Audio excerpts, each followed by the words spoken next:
Hey, what's up, guys? Welcome back to Critical Hit.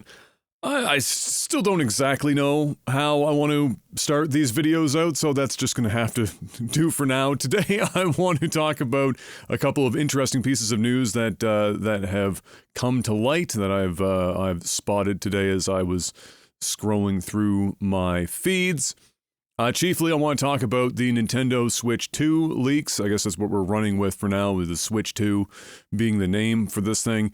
And then I also want to talk about Microsoft's financial release statements that we got our hands on, and just kind of what that outlook seems to be indicating, but also a little bit about how people have been interpreting this and why I think that people are perhaps a bit misled. Not that I'm exactly an industry expert or anything. I just want to talk about my thoughts about both these topics today. So let's not waste any more time. Nintendo Switch. I don't know if you heard about it. It's a pretty popular console. They've sold a few of those. It's a little bit old now, though. In fairness, when this thing came out, the tech that they were using was already a bit out of date. Not the AMD, sorry, the NVIDIA chip that they included in this thing, it was already a bit old. They were only I think if they had just waited a few more months, the ramp up on the new chip was basically ready to go.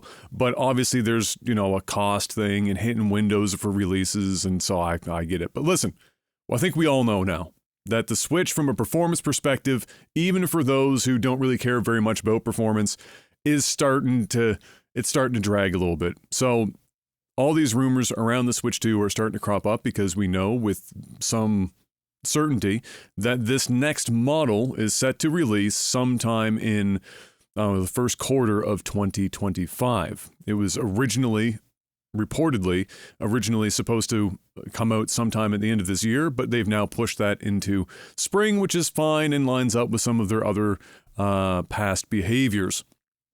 Now, that being said, the information that's come out today, this comes via a couple different places, but the primary source that is being cited for much of these leaks is from Vandal, and they have managed to put together a couple things here that apparently line up with accessory manufacturers having gotten their hands specifically on this next console, or at least in some capacity, some form, whatever it exists in its current state.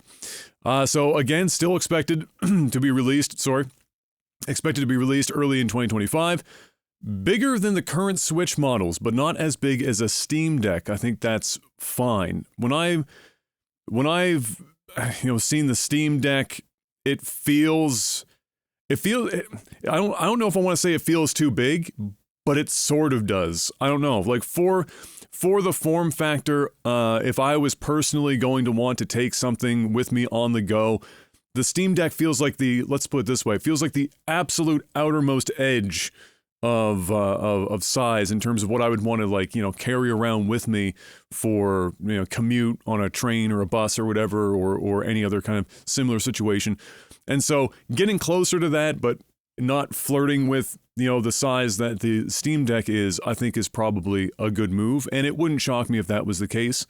They've already kind of improved upon the original design when they did the OLED version of the current Switch, in that they obviously, like many devices, they got the bezels to be smaller, which meant you had more or less the same form factor, but the screen ratio was much bigger. And so if they keep that similar screen ratio, but just increase the size a little bit more, why not? I think that would be just fine.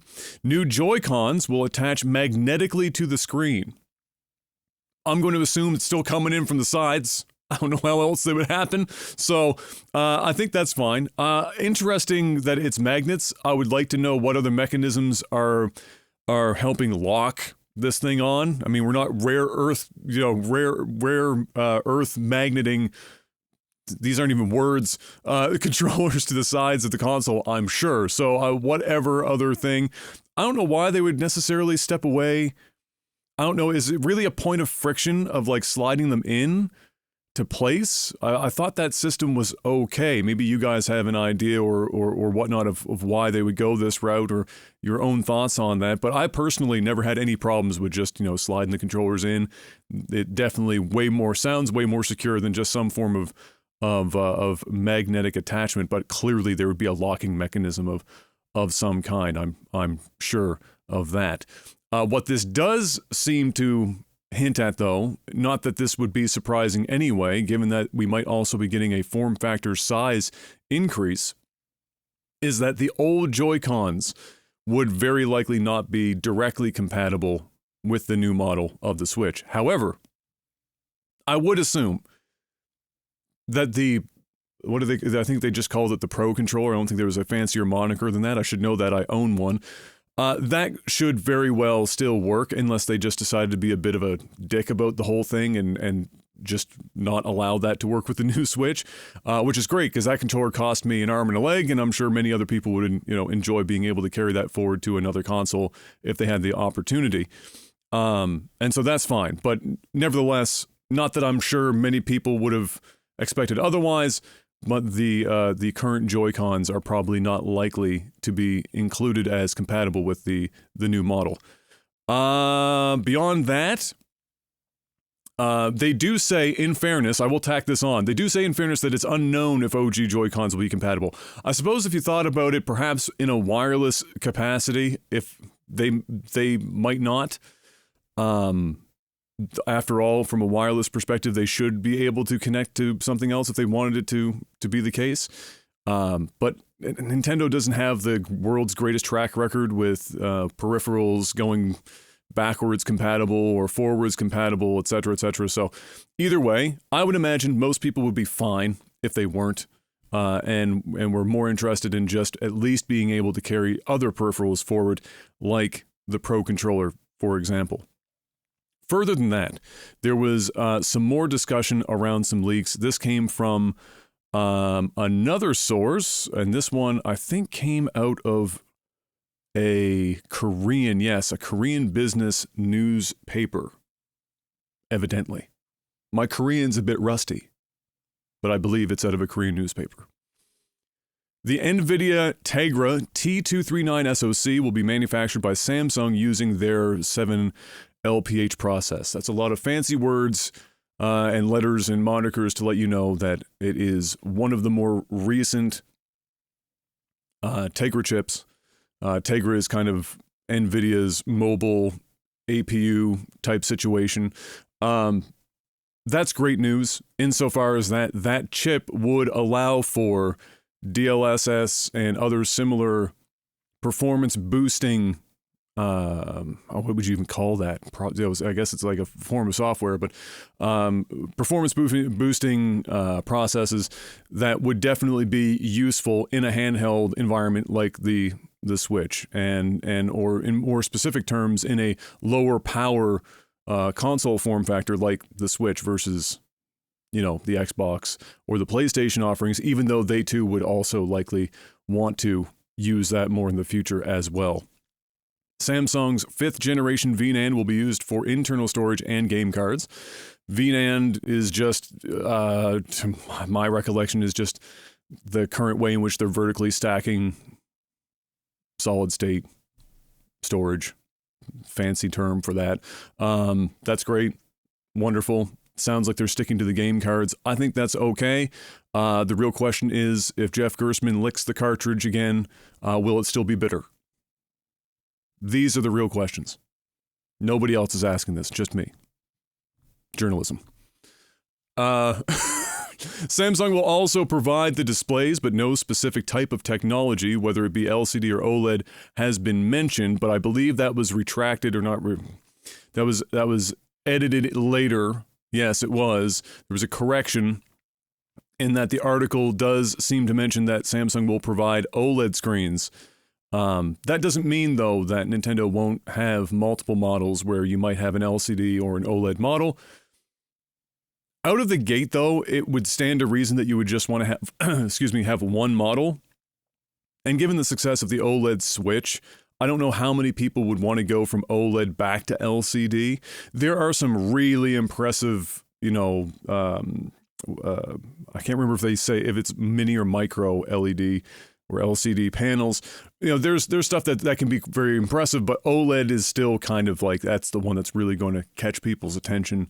And so I would imagine if they only had one model out of the gate, OLED is probably the way to go. But that's not to say that they couldn't possibly also run other models with LCD. And that's kind of it for now. That doesn't sound like a lot, but that's a fairly substantial amount of information to come out about the Switch. It does tell us that, as one might have expected, given the success of this form factor, they're not reinventing the wheel this time around, which is a bit out of step with previous Nintendo behaviors, with the exception of perhaps one might be able to say that the Wii U wasn't a far cry from the Wii, but it was, for me, it was certainly, I would say, a reasonable step up in terms of, or reasonable step out, I should say, away from the previous console. But this seems like they're pretty much locking themselves into this form factor, just messing with the dimensions a little bit and some of the more, excuse me, core functionality of the unit itself. And that's great. I am actually super excited about this. As long as this console, handheld, whatever you want to call it, as long as this thing can target and hold 1080p 60, I'm good. I'm happy. That's it. That's all I care about. I don't need 1440p or some other, in-between resolution. I certainly don't need Nintendo in 4K. Would it be nice? Yes. Do I ever expect to have it? Not for a long time. So if we can at least hit, 1080p, 60, locked in, solid, and avoid these situations where people where developers for the console are saying, okay, we're going to target 30 FPS, but then you get into the game and how half the game is running at like 15 FPS. For me, that's, at this point, I feel like that's just, you're wasting time. Personally, there's obviously lots of people that seem to not care if they're playing games at 15 FPS. We did it more or less on the N64, but the N64 was also a console that came out in 1996. At some point, I would like the attention to be placed on maintaining 60 as a new floor instead of 30. The resolution can be the differentiating factor in that regard, where it's like, okay, well, if you want 60, you're not going above 1080 right now. Fine. Great. Do that. At least for me. And that's kind of where we're at with Nintendo. I don't know if I have any other things, honestly, that I would like them to change that came with these leaks. I mean, a slightly bigger form factor for these hands is great. The Joy-Cons will never work with my hands, but that's okay. So a bigger screen, more or less same form factor. Battery life. Nobody's going to say no to more battery life unless it's at the expense of the console becoming too heavy or too bulky. So longer battery life, but like a 1080p 60, 8 hours of continuous gameplay at 1080p 60 with that continued proven track record of that form factor. And perhaps let me say this. I wouldn't hate it if in the future Nintendo released some form of the dock, the thing that you use to typically connect it to the television. I wouldn't be against Nintendo modifying the dock in such a way, or providing a different version of the dock that gave a boost to performance, graphically or otherwise. Beyond that, I mean, shit. Where does Nintendo, here's my question to you on this topic. Where does Nintendo even go from the Switch? It seems to be the culmination of everything that has ever been successful for Nintendo as a video game publisher and a console developer. It merges the two worlds of on the TV, couch, console playing, and the on-the-go mobile aspect that they dominated for ever, really, in the grand scheme of things. And it allows them to accomplish both of those things in a single form factor. So sometimes it's best to have specialty devices for separate scenarios, right? Maybe some people would prefer a handheld specific console and then have them focus on having a more powerful, just traditional straight to the TV console. But does that make sense for Nintendo? What do you guys think? Let me know what you think about that. I think that's an interesting topic for Nintendo in terms of their hardware is from a form factor perspective. Where could they go from the Switch? But the next topic, now that we're done with that, I'm excited about that. New consoles are starting to come through. New ways for me to spend the money I don't have. But let's talk about Xbox. So Xbox has just released their financials, and by Xbox I mean Microsoft. It's not specifically the Microsoft division or the Xbox division. It's just Microsoft is their quarterly revenues and whatnot have been posted. So we got a little bit of a peek on the inside of that. And there's been a lot of discourse around this, at least in my social media sphere. I don't know what it's been like for you guys, but I decided that I wouldn't mind having a little chat about what is going on, my thoughts on it, and then I'd love to hear what your guys' thoughts are on this as well. So the big headlines that you're going to see right now around this are like Xbox hardware sales tank 30%. Amongst other things. That will be part of the headline most of the time. It's like, oh, everything's on fire. And then you might see that, Microsoft's CEO is still praising some other aspect, the typical stuff. So let's break down what we actually have in terms of information from these financial releases. And then let's talk about what that might actually mean for Xbox moving forward.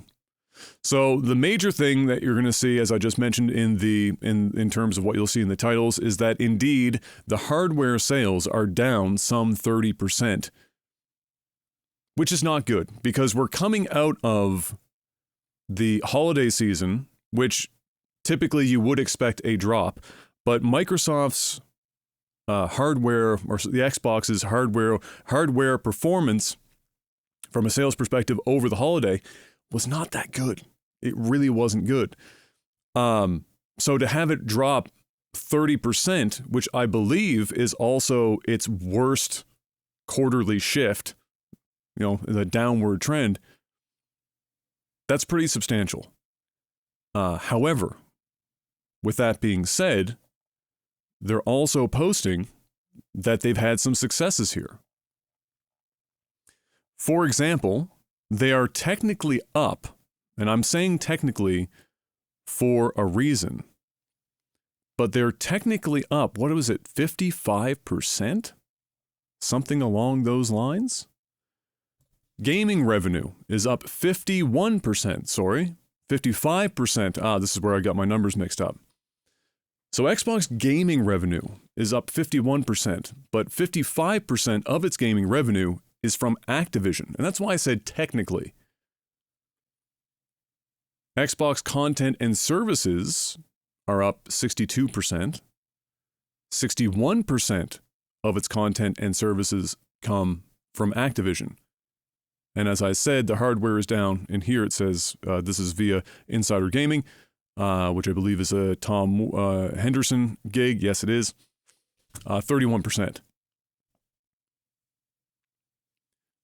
So then as Daniel Ahmad so aptly puts it on Twitter earlier today, he said the elephant in the room here is that if you exclude Activision Blizzard from this quarter, Xbox game revenue is down 5% year over year with no software and services growth and sharp hardware revenue decline. In other words, you can see why Microsoft sees mergers and acquisitions as essential for growth.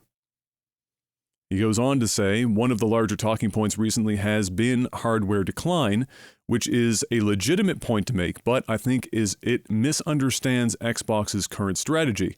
The entire merger and acquisition push over the past few years has been driven by a need for consistent releases on Game Pass, and the expansion to PC, cloud, and other consoles has been driven by a need to expand beyond a console base that already lagged its competitors.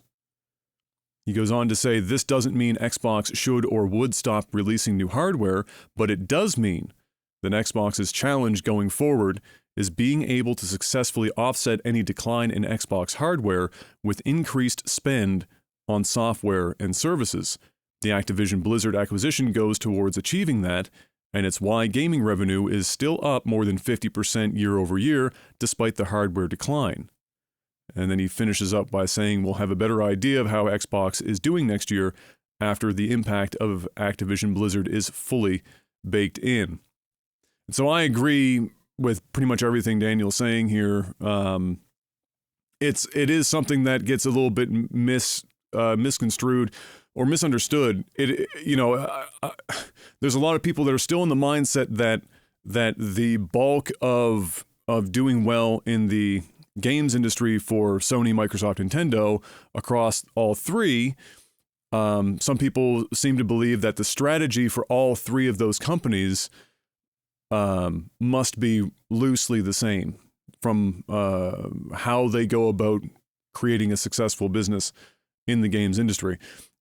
Xbox made a decision as a company or as a division several years ago after they fell well behind of PlayStation in the previous generation, in no small part thanks to the guy I will never stop enjoying ragging on, Don Matrick.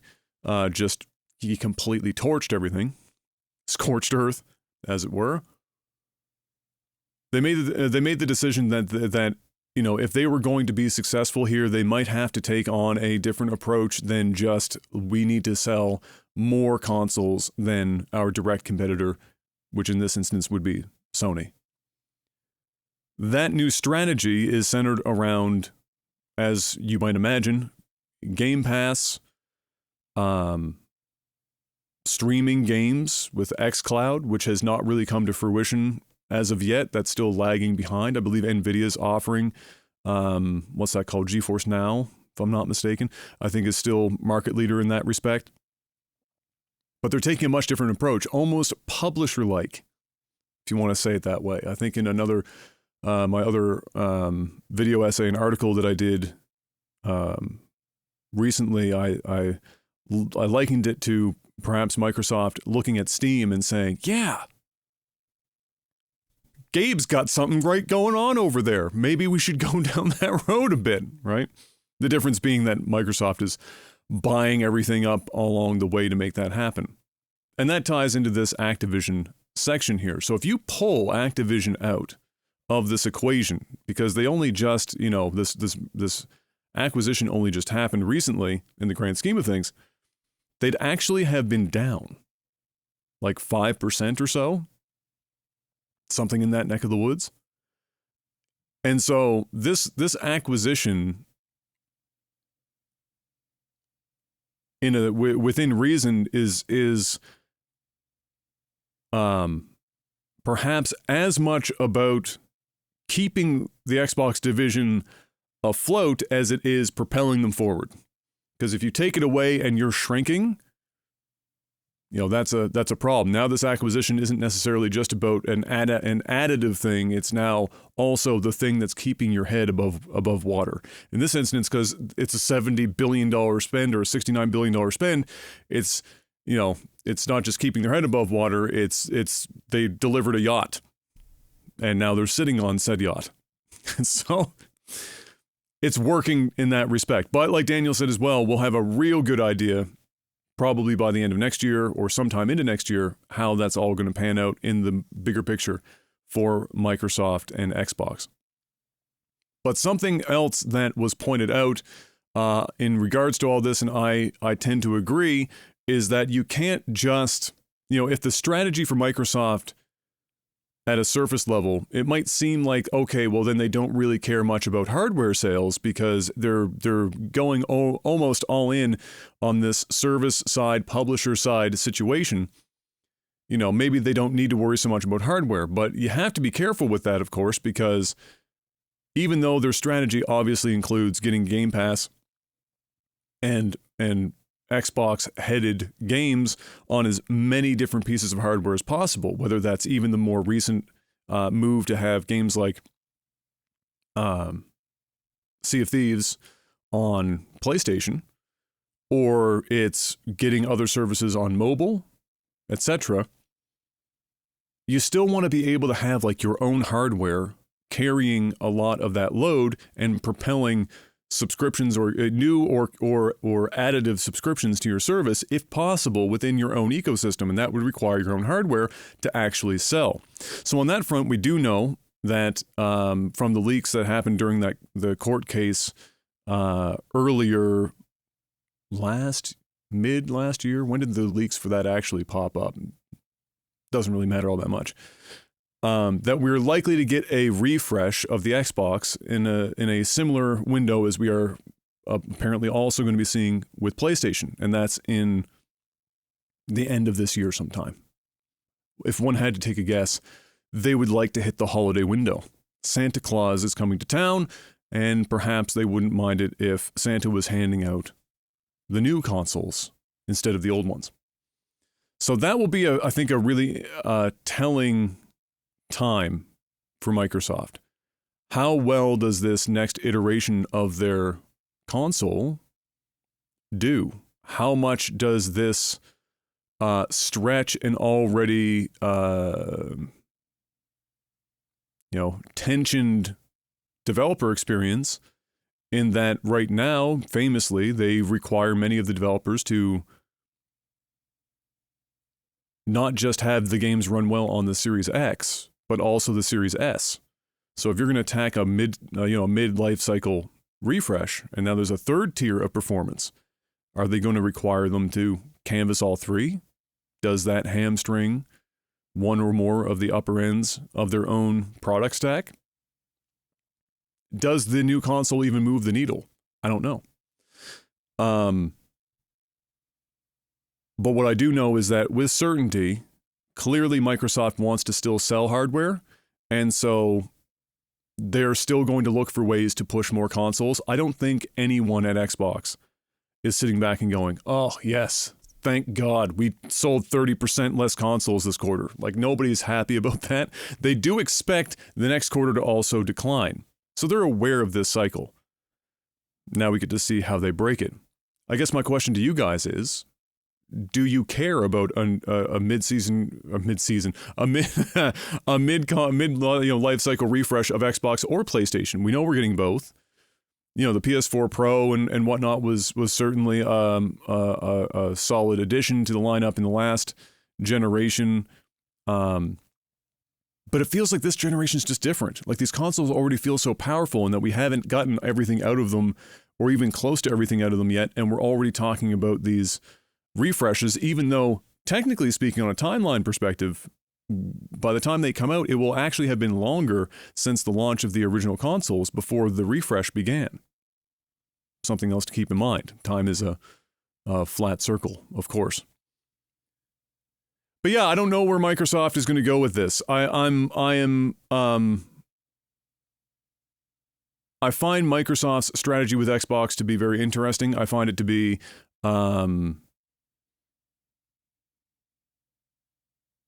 I don't want to say I'm negative about how they're going about their job or going about their business, but I don't like the idea that they feel like their only way, or that their only avenue to success, is to have less of an individual identity as Xbox